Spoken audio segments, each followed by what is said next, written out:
And we are back, ladies and gentlemen. Welcome to Nordic Masters 2024. I am one half of this casting duo, and my name is Will Hall, better known on the internet as the Will Hall EXP. And I am joined by our current Pro Tour champion, Player of the Year, 6 out of the 8 top finishes in major tournaments. Of course, it is Simon Nielsen. You are literally the best player in Magic currently, at least in this room. Yes, and that probably is why every room. Currently, every maybe room. in a lot of room, yes, but yeah, in this very room, we are getting ready to style up on some Magic. One of them we just spoke about, it is, of course, Amulet Titan. We know what it does. Sign Seal delivered. But on the other side, we've got this Abzan combo list, which is spicy. It's spicy. Yes. It's got some spice in it. It's like an energy combo deck. Please talk me through it. Yes, so this is Primal Prayers, a 4-mana enchantment from Modern Horizons 3. It looks a lot like Aluron. It says when it comes into play, you get 2 energy, and then you can spend 1 energy instead of paying the mana cost for things with 3 cost or less, creatures with 3 or less mana. And what you do here is that you then play creatures that return themselves to hand, like Greenbelt Rampager or White Mane Lion. That is a time spiral flashback, yeah. Which is just a 2-mana 2/2 that returns itself to hand. Speaking of returning itself to hand, that's a Gruul Turf. Some of these bounce lands. So we did see the turn 1 Amulet, the powerful, play that every Titan deck wants to start off with, but that instantly snapping off this stack prison, getting it out of there. But we didn't start generating some energy, otherwise they will get that back. And when they get it back, if they get even more land, it can be even more explosive. So we're just going to fetch up. Looks like we're going to shock here. Now, there's going to be a lot of cards that people might not have seen in Modern in a long time or ever. Let's see if this is going to be another one. But no, this is one of the newer ones. Another one of the new ones. Yeah, Malevolent Rumble. Look at the top 4 and pick a permanent. Put it. There's the White Mane Lion. Let's go. This card is really important for this deck because it's like both finds the combo pieces and ramps you into it so that you can kill turn 3. Or at least you can gain infinite life turn 3. Killing is like a bit more difficult, but there's cards here. There's Corpse Knight in this deck, which is another 2-mana 2/2 that says whenever a creature comes into play, the opponent loses 1 life. There's a lot of limited all-stars going on in this deck. Yeah, absolutely. It is a White Mane Lion chat. Treat. White Mane Lion was that 2-drop that everyone's going to have a little look at and have a little read it's now in the graveyard, though. Yeah, do we have any ways of getting it back out of the graveyard? Let me have a little No, but look. it's not necessarily that necessary because there's also there's also Greenbelt Rampager, and here we see, is it Primal Prayers? It is Primal Prayers time. There it is on the screen for everybody to have a little look at. So this comes down. It's going to. I actually have to read this myself because again, I'm not entirely sure what this combo does. So when it ends the battlefield, we get 2 energy. Great. We've already got a bit of that as well. Whenever we cast a creature spell, converted mana cost 3 or less, we can do it by paying energy rather than paying its mana cost. If we cast a spell this way, you may cast it as if it had flash as well. I think we're going to go Elephant. Oh, we're not going to find an Elephant. We're going to find Guide of Souls here. So this deck also plays Greenbelt Rampager, which when it comes into play, you return it to hand unless you pay 2 energy. And if you return it to hand, you gain 1 energy. So it combos like completely with Primal Players here. And actually what we see Jesse do is just sacrifice that Ranger Captain to make Nikita not able to play non-creature spells. But Nikita is like, well, I mean, I just don't have anything to play because I don't have a land drop here. And yeah, might have been really stumped in their tracks here. So do you think it's no land drop, or do you think it's just no value to playing a land this turn? Like another bounce land really wouldn't do too much. It'd bounce the Saga back. Yeah, it's very possible that Nikita was aware that his Amulet was going to come back off the Stasis prison cell, and is holding on to a bounce land in hand for that reason. So here we see Guide of Souls coming in for 1 mana, then paying an energy to get Recruit of the Guard down for free, which is going to tutor up 1 combo piece here, and that's going to be the Corpse Knight now. So that's the one where whenever a creature comes into play, your opponent loses 1 life. And Nikita's just looking on here with their 5 cards in hand, their cute Amulet. Well, I think everyone's doing this as well. It's like, so what's actually happening now? What's going on? What we're seeing is actually the combo momentarily. Are we able to actually combo this turn, or do we have to wait another turn? This is the combo here. So the Greenbelt Rampager comes into play, and or maybe not actually. Maybe there's something tricky going on. So well, we haven't got a way to kill right now, right? We've got a way to go infinite with life. But well, not quite, because the Greenbelt Rampager says that if you can pay 2 energy, you have to. Then you don't get to return it. So because there is a Guide of Souls in play, it kind of blocks the combo. I think. Maybe not. Oh, but you can just use the Guide of Souls maybe to remove that in. I'm not actually sure. You can only remove it in combat. Yeah, that's true. There's a loop there. There's something in that. We had all the pieces, and chat will tell us momentarily, I'm sure, of how... Oh, the primal players is how you keep paying the mana. Yeah, so yeah. you never catch it. Yes, exactly, yeah. But the issue is that you gain a mana from both the Greenbelt Rampager, you gain an energy from both the Greenbelt Rampager and from the Guide of Souls. Mm-hmm. And so eventually you'll get to like 2 energy, and then the Rampager has to stay and play. I'm sure chat's going to work out a way of how that works. Yeah, it's pretty cool to see either way. Anyway, so against Amulet Titan, which what was going to happen there? Like, if I understood the combo correctly, what would have happened there is that the elephant just jumps up and down, comes into play, and it's like, just returns itself, getting played for free because of primal prayers, and draining 1 life every time. And that's good enough. This is so sweet to see. This isn't a deck I thought we'd be casting on today, especially in 2024 modern, seeing some of the old standard energy cards take effect. But we do have sideboards. This is a closed deck list tournament, but us in the booth, we've got them. Maybe we can get them up on the screen for everybody as well. Let's start on the Amulet side because they are a game down. So Amulet's got some tools here. Anything that takes your fancy. We've got Pyroclasms, Fire Spouts, Dismembers. We've even got a Sky Turtle floating around. Yeah, Sky Turtle is like some nice tech, but that's like one way you can interact with stuff and also get it off your Summoner's Pact. So it can be quite a nice tool to have these nice one-ups to be able to get. But yeah, I think the Force of Vigor is going to be an incredible tool here dealing with primal prayers. And I wonder, I would also assume Dismember comes in, but it's a bit risky because of Ranger Captain.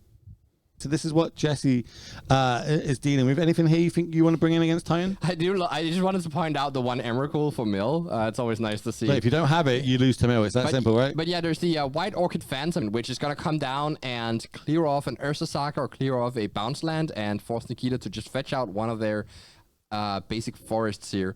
Other than that, I don't think there's too much.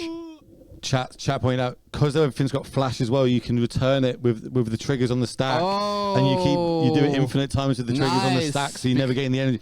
Chat is so big brain all the time. Thank you, Chat, for pointing that out to us. We appreciate it. Yeah, so you just have infinite Guide of Souls triggers on the stack that never resolve because Nikita is going to be dead before then. Yeah, exactly. They're going to scoop before it. The Abzan deck is like so scary, and they can kill you quite quickly. Well, as we've just seen. Yeah, like with these ways to like make a primal prayers come down on turn 3, that could just be the win immediately. In this case, it was Jesse had to wait 1 turn because of the energy count available. But yeah, it's the deck is certainly quite something. So yeah, I think the Amulet player is just gonna utilize the best tool Amulet has, which is that it's just a mean lean machine that kills very quickly if it wants to, and it knows that it can't interact too well, but at least can try to do that. I see some lands. I see some the One Ring. I can see a Brazen Borrower. Might be just good enough. I'm not sure there's any lands besides this Ursa Saga. Is there not? I thought it was a bounce land at the back. Maybe it's bounce land would help a lot, but just Path to Exile though. Hello. Yeah, that's interesting to do with the Titan for sure. It feels crazy. Like the Titan comes in, gets 2 lands, then you path it. They can go get another land as well. Mm-hmm. But looks like we got to keep. So we will be off to the races momentarily. I spoke too soon. We're going to throw that one back. Do you know the exact mulligan rule? I remember Martin tweeted about it a couple of months ago about the exact mulligan rule and the sequencing that's meant to happen. Yeah, it's something like... No, I don't know. I believe it's we both look at opening hands. I say I'm going to mulligan. I then shuffle it in and draw my opening 6, and you do the same, and then you go keep or mull after you've drawn the opening 7 open. I've drawn my opening. It's weird. We shortcut basically. But there's also the sort of thing where you go like you draw you're mulligan to 6, you draw your 7 cards, you put 1 on bottom, and then you say I will mulligan. Oh yeah, I think that might be it. Yeah.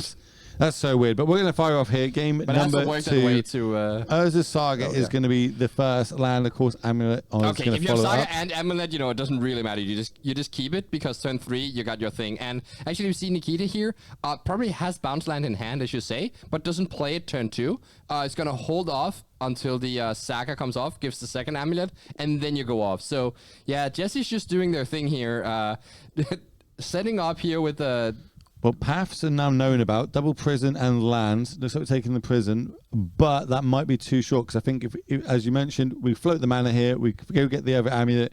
The other amulet with a bounce land, we can have 5 mana this turn, which could be the One Ring. Yeah, you could also have the Arboreal Grazer and actually use that as a ritual. So you return the bounce land to hand and then use the Grazer to play the bounce land again. Of course, that land taps for 2 mana and it's going to untap twice now with Amulet of Vigor. So whenever you play play a bounce land here, it's plus 4 mana, and Grazer only costs 1. So it's essentially 1 cost, make 4. And you start seeing this deck play a bit like a Storm deck. But I don't think Nikita has the Grazer. Instead, just passes the or maybe doesn't have the bounce land, just gets Amulet and passes the turn back with no play whatsoever. I say that. I don't even know what's going on. Like, what? No, that makes sense. So what Nikita did here was keep a hand that was Saga and Amulet and no other lands, which I think is a keep in these matchups where you need to be fast and they don't interact much. The reason it is that as soon as Nikita draws a bounce land, it is game over. Okay, so it's basically that's the only missing tool, and we've got a lot of those tools in our decks. So potentially our top decks are going to be, give us the best chance to do that. Where on the other side, just is we're building, we're sculpting our hand best we can. Double Soul Guide now, 3 lands on the battlefield. That didn't look like another land off the top. There was the Malevolent Rumble earlier, which did not take a stasis cell. Is now, could have been very useful here, but now Jesse at least gets to leave up Path to Exile. And we see a Lotus Field. Okay, trigger on this stack. That does the trick. So you get to make 6 mana before you have to sacrifice your Lotus Field. Okay, so 6 mana now floating. Lotus Field is going to go to the graveyard. How can we use this 6 mana? Well, of course, it's by playing a big Primeval Titan, which now triggers. We can go find 2 more lands. So I think here you can get Tolaria West and Simic Growth Chamber. And then you can return the Growth Chamber to hand because you do have this Arboreal Grazer. Gain enough, which gives you enough mana to get a second Titan. So that even if Jesse has a removal spell, you can clear off the Titan. Potentially, you can also get the Aftermath Analyst here, but I'm not sure it's good enough at the moment to get that one. We know about there's a Path to... Oh, no, did we mulligan the hand with Path to Exile in hand, didn't we? No, I think the Path is in hand, actually. Oh, okay. Yeah, it's right there from Jesse, yeah. Okay, so again, these ideas that we'll go through the mind now. We saw one got milled with the Rumble, so we know that that's an actual card that could be in the deck. We're going to go for Bounce Land plus Surveil Land. Stack our triggers correctly, of course. Yes. Yeah, to be fair, the line I mentioned here is if Nikita doesn't have anything but a Grazer in hand, but I assume with so many spells in hand, Nikita probably already has the second Titan and doesn't actually need to do much. But this Commercial District is interesting because Surveilling can make your Aftermath Analyst better by just putting more cards in your graveyard. Instead, instead he plays a Pyroclasm to clear off these Guidal Souls. That's so cool. All right, so 4 mana left. Also, remember, I think the land drop is, so 4 mana left is perfect to play the One Ring. Yeah, so Nikita's not trying to go off or do anything big here. Just saying I'll just, play a Titan, play a Ring. What are you going to do about it? Turns out that can just be good enough. As anytime we're going to fetch up another Surveil Land coming down. We spoke about how good these are, but man, this one's going to have to be good to pull us out of this sticky wicket that we are in with the One Ring and a Titan plus double Amulet on the other side. Yeah, it's funny. Just a turn ago, we would have assumed that Nikita is the one who was in the sticky wicket. About to combo off, no, that Nikita was the one who was not going to win the game because they just passed without playing lands for multiple turns. But yeah, as soon as you draw a Lotus off the top, you're laughing, right? Just to draw Lotus or bounce land, and you're there. So okay, the Stasis Prison is now coming down, getting rid of an Amulet, and then you can use Path to Exile to clear the Titan if it's still there. A Path, yeah. We got double white card. I don't know what the other one is. I thought it might be another Stasis or something. But Force of Vigor ditching this burrow means that we get it back. Yeah. Wants to keep that Amulet around, and if Jesse has the Path, which I'm now doubting is actually there, you should try and fire it off as soon as possible or maybe in combat is probably fine. Yeah, do it in beginning of combat because the forest will also untap twice. There it is. Extra mana. But yeah, I think this is beginning of combat. Oh yeah, exactly. Maybe it comes into play tap, but not with the double damage. Yeah, rough. Actually, gives you mana on this turn. Comes to play tap. There's the forest. Untap. Get some mana floating. Oh, I wonder actually if this is even begin combat. It's a little bit unclear to see. Maybe it is just upkeep actually. No, it might have been draw step. Yeah, draw step. Go to more. That's a classic spot where you use your path to exile because it's like now you had the chance to draw that last forest in your deck. But I think here it was it ends up being like a little bit more of a tricky spot to play it in because Nikita gets that extra mana. Luckily for Jesse, there is like no punish for that. Or in the draw step, there is no extra mana, right? Because they throw it in, and that was it. Fine. So it's totally fine to do it in draw step. Microsoft Gardens is the land for turn, so that could be another amulet if we want to. Could be a ring if we really wanted to get go up to that route, but we'll see how we want to use that moving forward. How can we respond though on Jesse's side? Kind of far behind on the board. Our first board got Raft. Here is a build up though, range captain, so we can go in 2-drop or 1-drop. Yes, and. Yeah, this is like kind of the stuff that Jesse needs here because they're really like low on resources here. Even if they drew a Primal Prayers, like that's not gonna do much. So are we now in the territory where we're trying to survive, or are we still in the trying to just build to our own combo? And if we're dead next turn, we're just dead. There's nothing we can do. We need to set up so potentially we can win next turn. Yeah, I think so, but like it's still somewhat far away. I think there's a Greenbelt Rampager in hand, and so that's at least enough to gain infinite life, I think. Which is good enough against Titan, right? Titan wins through damage. It isn't a mill-based deck. Or if it plays Analyst, you actually have so you can actually infinite damage it. Yes. Oh, jeez, I thought we were past those days. No. Just getting the Heliod combos back out, which I did see Oscar playing on yesterday, by the way. So here we're going to mill top 3, and it's 3 lands. Perfect. Wow, that's even the that's some really good lands here with the Shifting Woodland, which is the exact card you need for the combo. But so yeah, we have 3 amulets here, so you could just play a tap land here, and that's enough to be able to bring back all of this. And with 3 amulets out, so that's 2 amulets and the work this out. So 9 plus 12. Is this like 21 mana? It's 21 mana, yeah, exactly. And so, yeah, the Ranger Captain is going to sacrifice here, but I'm not sure it does much. So because the Lotus Field, yeah, this is infinite mana for sure. Because the Lotus Field will be able to sacrifice 2 other lands, which will be able to come back once you copy the Aftermath Analyst. I think the only sticky point here is whether you have Delirium. But you have the Analyst, you have the Instant from Force of Vigor, and then you have the Ursa Saga that you can sacrifice here. So you should have Delirium here. You can activate your Shifting Woodland, copying the Aftermath Analyst, and then you can just like sacrifice that Shifting Woodland that is now an Aftermath Analyst to bring back the Woodland itself and the Lotus Field and the other land that was sacrificed to Lotus Field. I blame Canister for this. And that's like then you get like 14. Yeah, so I think you get 10 mana every time you do this. By my calculations. Right, here we go. We got the. I said, like, if we've got a dice big enough, can we see how much mana is actually floating right now? Looks like we are up to 10. We're up to 4 colorless and 10 green, and everything else untapped. Yeah, it seems so. And then because they haven't tapped the last time here, right? So it makes sense that it's 14 right now. More than enough, I'd say for me. Now it's just demonstrate that we can have a threat, give it haste, and demonstrate the loop, and we probably get there. Because that's the other thing, right? Like, what do you actually do with infinite mana? And I'm not sure that these Shifting Woodlands can be activated here, but I also can't remember everything that's in the graveyard. There's land, creature, instant. Oh, there's the Last Earth. No, the Last Earth Saga was brought back here. Yeah, I'm not quite sure, but of course we can't see the entire graveyard. So no, well there was literally a judge sat down next to them, so the judges will be there going through it just in case there's any mishaps here. So we're doing the loop. I'm showing there's a load of mana.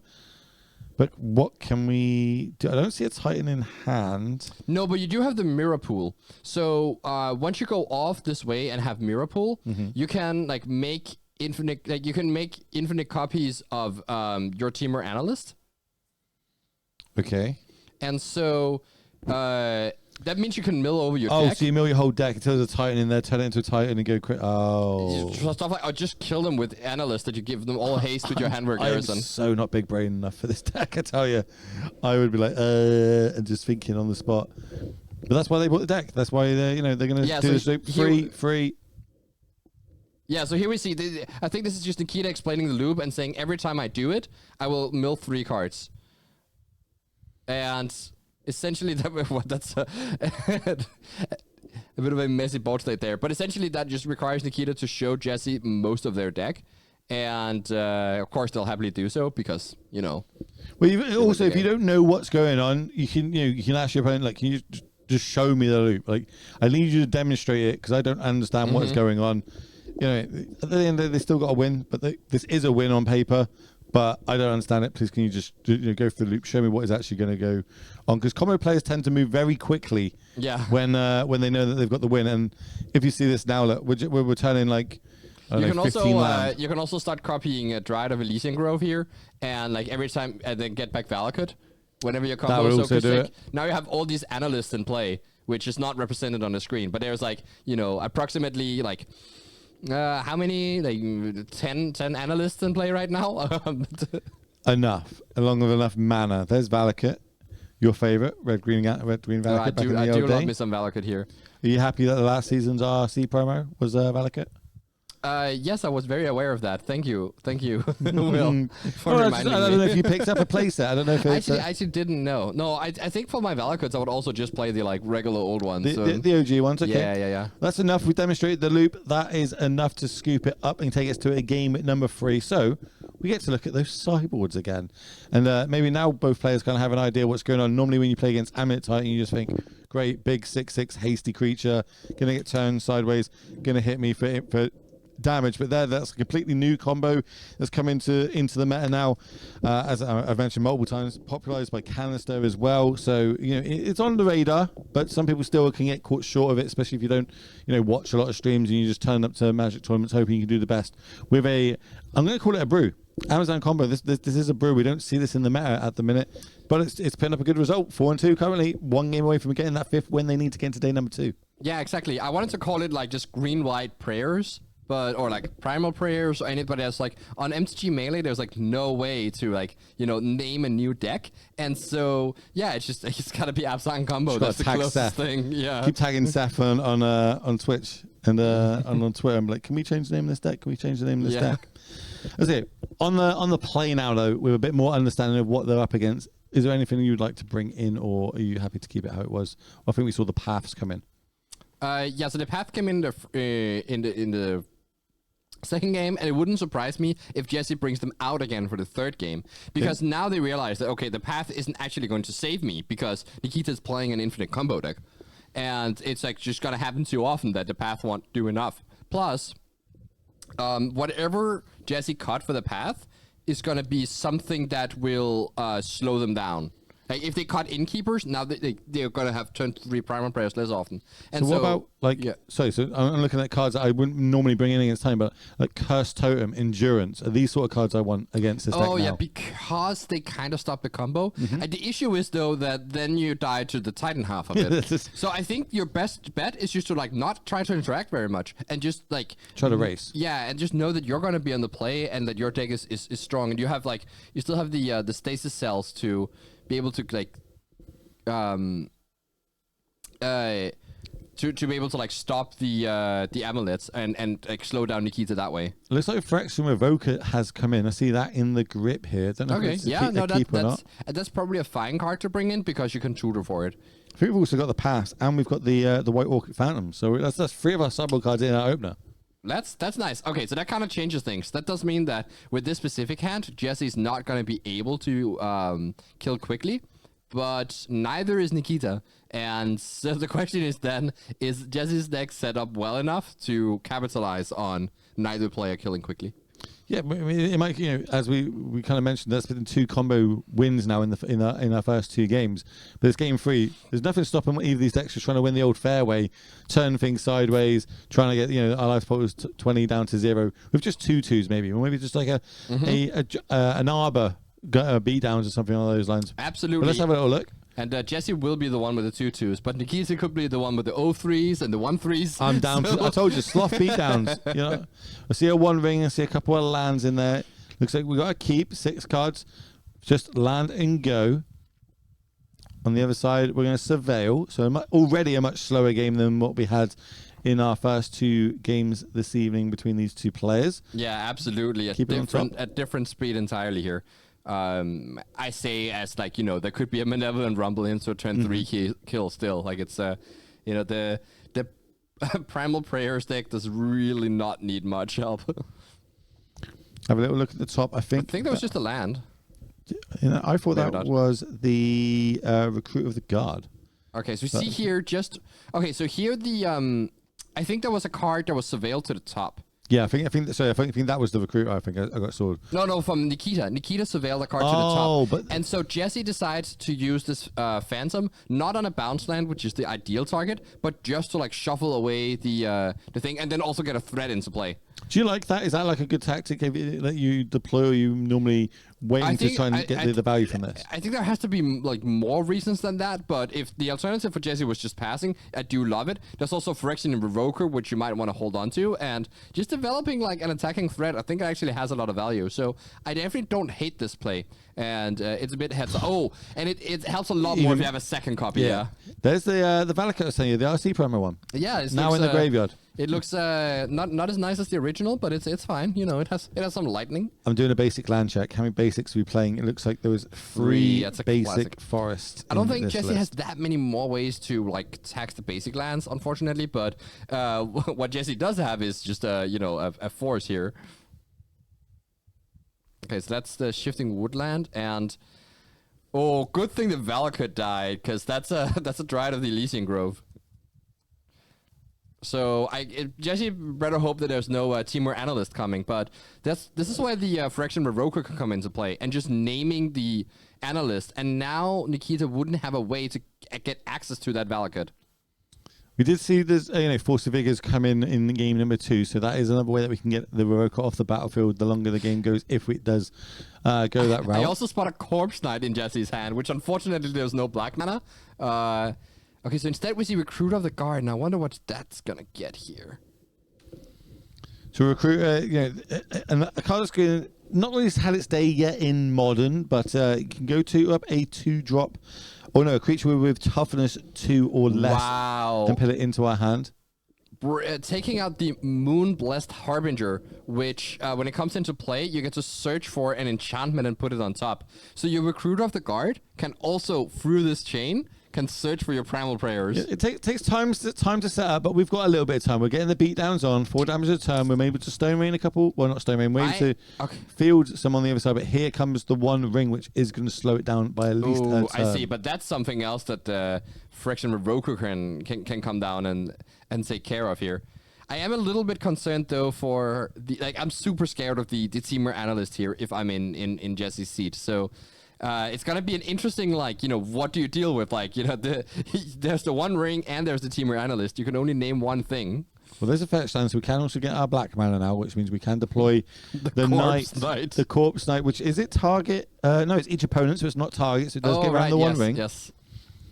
Probably why that's the specific card that is chosen compared to other options. So I think this is a two spell turn. Just what are these 2 spells going to be, and what sequence do we want to deploy them in? Because as you said, we could lose as early as next turn at this rate. No black mana, so that means that I don't think we're playing them. No, I think we're just going Phyrexian Revoker and Moonblessed Cleric, and shutting down presumably the ring, because that's at least on board. And do you know what this is reminding me of? It's like we cyborged into green white hate bears. It does look like hate bears, yeah, absolutely. Which I mean, it's kind of like a nice thing about this deck, because it has a lot of overlap regardless. Mm-hmm. Yeah, but a little bit of disruption, kind of a lot of disruption with elements. Here it comes down at the top of our screen, just slightly off from us, but I think that's the cleric, yeah. So Jesse's thinking, do you even want to search out the primal prayers here? But yeah, absolutely. Do. When it ends the battlefield, you may search for an enchantment, reveal it, put it on the top of your deck. Also, it's nice free too, so it can be turned sideways quite well. I mean, not against a 2/4. But Well, details. This Temur Analyst here, if there is one, that will just like clear up Jesse's board. Well, it depends on what Revoker is named. The Revoker named One Ring. There was pointing to it. There's the Analyst. And breathe. Yep. Mill top 3. Go 2 more ahead. lands added to it. So you get to bring back 4 lands. That is 4 Valakut triggers. And this Revoker is not long for this world. Can you make a machine gun noise? Because I feel like that's that is exactly what just happened there. 1, 2, 3, 4. Get them off the battlefield. Leave my opponent with just a 1/1. Not looking great. We also get the Surveil, just as a little kick in the teeth as well. I'm also going to look at the top card and make it even better as I tap my ring to draw it. Yeah, unlocking the ring. Yeah, it's really interesting. I wonder, even though the ring was in play, like if Jesse's now wishing that they had named the Temur Analyst instead and just hoped that there was no Titan. But well, you called it right. Like you said, like that's the main way. Yeah. That is the worst thing that can happen to us right now, and it is. But it's also it's so difficult, right? Because the ring is also scary. You're playing against this Titan deck. So I'm now. Could we have just won this turn if we went face with everything? Yes, absolutely. It doesn't matter. We're gonna win anyway. Oh, okay, yeah, 2 to you. Oh, because there's a Vesuva copying the Valakut. Yeah, that is shoot face. Double lightning bolts, all going upstairs. We're gonna see Amulet Titan take this one down. Clear your board for Abs. Oh, actually, clearing the board was nice because it like enabled the ring to draw cards. But yeah, that was well played by Nikita here, especially that game 2. We saw them keep a hand with no other land than an Ursa Saga. Which seems like a risky play. Well, it seems like to me it means like, they know their deck. They know exactly what they need to find. And normally with Titan players, they are like they are Titan players. It's not I'm a player picking up Titan hoping I can learn it. Normally they are Titan players. They put the reps in. They understand what their deck can do. I've got all the key pieces apart from one, but there's so many of them in my deck. The chances of me drawing it are huge. We saw that with the Lotus Field. But as I mentioned, from us, for me, for Simon, that is us for today. So we're going to close down this round, have a short break, come back for round number 8, the opponent round, and we're going to find out who is getting into day number 2 and who is not. So on that one, don't go anywhere, and we'll see you shortly.